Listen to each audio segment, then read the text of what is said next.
क्या आपको पता है कि एक छोटा सा एस्ट्रॉइड जो धरती से करोड़ों किलोमीटर दूर घूम रहा था, हमारे जीवन की शुरुआत के पीछे का असली कारण हो सकता है? रायुगु, एक ऐसा अंतरिक्षीय चट्टान जो हमारे ओरिजिन से जुड़ा हो सकता है। आइए इस रहस्य को खोलते हैं। नमस्कार दोस्तों, आप देख रहे हैं द यूनिकवर्स और आज हम एक ऐसे सवाल की तह तक जाने वाले हैं जिसने इंसानियत को सदियों से उलझा रखा है। क्या धरती पर जीवन अंतरिक्ष से आया? अब सुनने में ये थोड़ा फिल्मी लगता है, लेकिन हाल की साइंटिफिक डिस्कवरीज कुछ ऐसा ही इशारा कर रही हैं, खासकर जब बात होती है रायुगु एस्ट्रॉइड की। रायुगु कोई आम एस्ट्रॉइड नहीं है। ये एक कार्बन रिच एस्ट्रॉइड है जो धरती के पास से गुजरा और जापान की स्पेस एजेंसी JAXA ने इसका मिशन लॉन्च किया, हायाबुसा 2। इस मिशन ने रायुगु से सीधे सरफेस सैंपल्स लाकर धरती पर पहुंचाए और उनमें मिले ऐसे कंपाउंड्स जो लाइफ की शुरुआत में अहम भूमिका निभा सकते हैं। पर क्या इससे सच में लाइफ की शुरुआत हुई? चलिए स्टेप बाय स्टेप समझते हैं। चलो एक बुनियादी सवाल पूछते हैं, धरती पर जीवन की शुरुआत कैसे हुई? ये सवाल जितना पुराना है उतना ही जटिल भी है। हजारों सालों से इंसान इस रहस्य को सुलझाने की कोशिश कर रहा है और इसके जवाब में कई थियरीज सामने आई हैं। 1 एबायोजेनेसिस थियरी, जिसके अनुसार लाइफ धरती पर केमिकल रिएक्शन से खुद बना। 2 डीप सी वेंट थियरी, कि समुद्र की गहराई में मौजूद वोल्केनिक वेंट से लाइफ की शुरुआत हुई। 3 पानस्पर्मिया थियरी, कि लाइफ या उसके बिल्डिंग ब्लॉक्स धरती पर बाहर से आए, यानी स्पेस से। अब यही तीसरी थ्योरी हमारे आज के विषय से जुड़ी है। अगर पानस्पर्मिया थ्योरी को माना जाए तो एस्ट्रॉइड्स और कॉमेट्स के जरिए ऑर्गेनिक्स धरती पर आए और यही पॉइंट रायुगु को महत्वपूर्ण बना देता है। अब जानते हैं रायुगु के बारे में। ये एक नियर अर्थ एस्ट्रॉइड है जो लगभग 1 किलोमीटर चौड़ा है और कार्बोनेशियस यानी कार्बन रिच है। 2014 में इसे खोजा गया था। एक्सप्लोर करने के लिए जापान ने हायाबुसा 2 मिशन लॉन्च किया। 2018 में स्पेसक्राफ्ट ने एस्ट्रॉइड पर टच डाउन किया और 2020 में धरती पर सैंपल्स लेकर लौटा। साइंटिस्ट ने इन सैंपल्स को एनालाइज किया तो जो रिजल्ट आया वो सभी को चौंका देने वाला था। यूरासिल पाया गया जो RNA का बेस है। RNA यानी वो मॉलिक्यूल जो लाइफ के लिए जेनेटिक इंस्ट्रक्शंस देता है।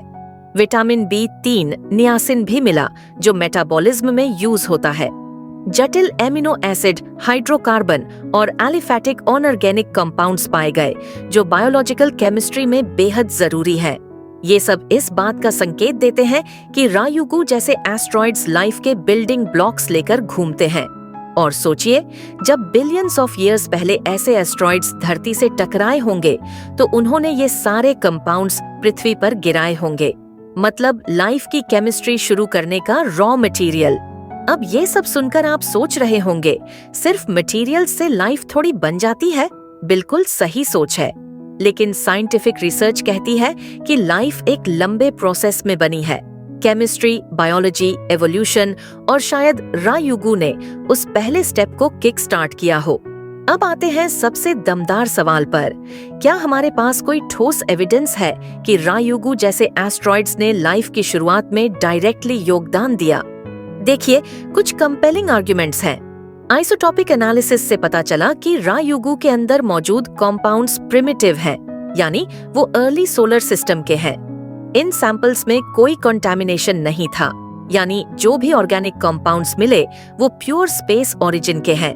इसी तरह के कंपाउंड्स मर्चिसन मीटेराइट में भी पाए गए थे जो 1969 में ऑस्ट्रेलिया में गिरा था और उसमें भी अमीनो एसिड्स मौजूद थे।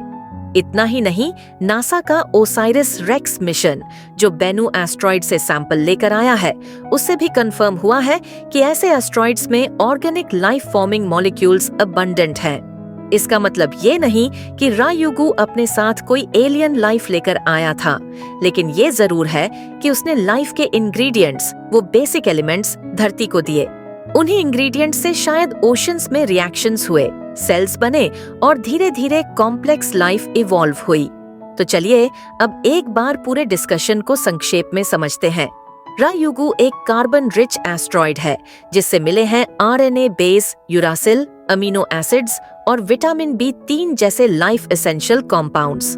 ये कॉम्पाउंड्स धरती पर लाइफ शुरू करने वाले रॉ मटेरियल्स की तरह काम कर सकते थे।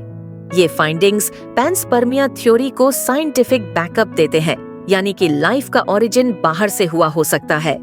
हायाबूसा 2 और ओसाइरिस रेक्स जैसे मिशंस हमें ये बताने में मदद कर रहे हैं कि यूनिवर्स में लाइफ कितनी वाइड स्प्रेड हो सकती है, और शायद यही एविडेंस फ्यूचर में ये साबित कर दे कि हम अकेले नहीं हैं।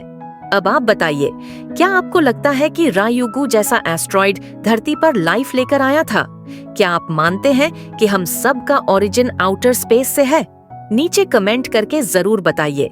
और अगर आपको ऐसे स्पेस और साइंस से जुड़े डीप डाइव्स पसंद हैं, तो द यूनिकवर्स को अभी सब्सक्राइब करें और बेल आइकॉन जरूर दबाएं। मिलते हैं अगली माइंड ब्लोइंग वीडियो में। तब तक के लिए स्टे क्यूरियस, स्टे यूनिक।